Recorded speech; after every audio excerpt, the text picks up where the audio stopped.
And today we get to climb that dome.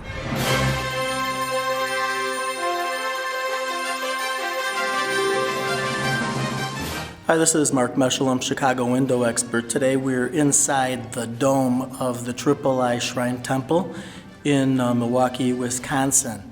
The dome construction consists of an inner and outer dome. This is what the outer dome construction looks like. It's got structural steel in concentric rings, vertical ribs to hold them together, wire lath on rebar, which then has hand-troweled concrete to create this beautiful, graceful dome shape.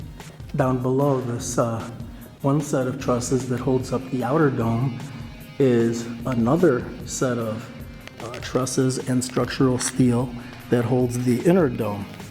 Similar construction, concentric steel rings hanging from vertical structural ribs that all come together at a point. Other semi-ribs to which lath is tied, and then hand-troweled concrete and plaster once again. Beautiful construction, about 90 years old. These rounded structures here, that's the windows, the window openings. They're nice, deep, archtop window openings. Next to them, it's a drop of about 20 feet or more.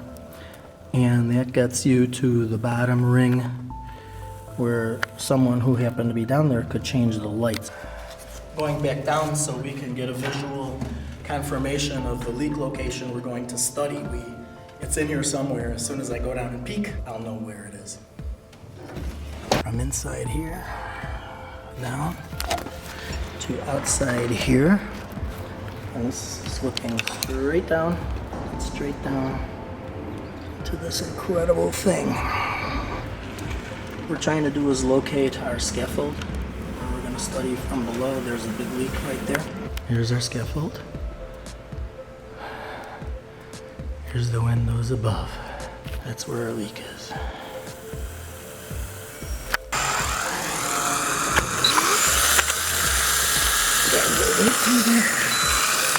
And we do have some light. Okay, I'm coming up to you.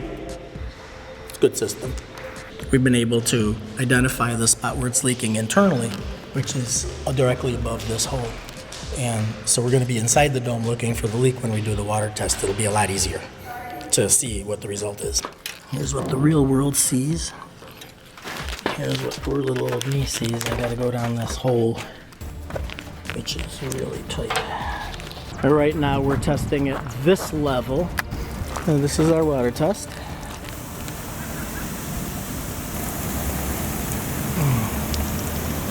The composition of this wall is a double thickness wall.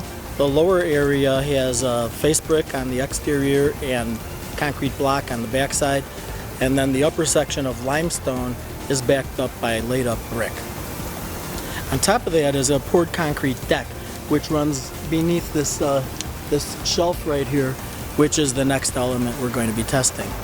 Now in the, you might call them the catacombs, but in the spooky place in between the inner and outer dome, actually in this case it's between the inner rotunda, which is here, this plaster-like material, and this wall, which is basically a concrete block leading up to brick, concrete deck above. We're above or below window number 4. I was spraying window number 4's jams and was leaking. Rob told me that, so now I'm down here to take a picture of it, and I'm going to have him repeat that, spraying from above. There's a drip. That's a nice healthy drip for you.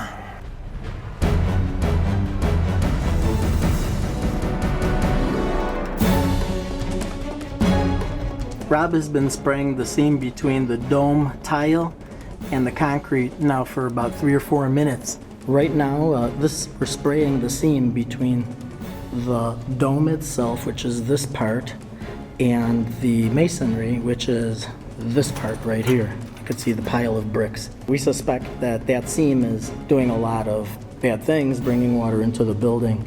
We no sooner started spraying, and we got a call from the basement that there was water coming in the basement. Here's the hole I've got to get through. Oh boy, just had lunch too. I don't want to tell you how old I am to be doing this kind of crazy stuff. It's very uncomfortable. Daylight, wonderful. Looks a lot nicer on the outside. There's a seagull that doesn't like us. Great. The birds are gonna buzz me again. Here he comes. Ah!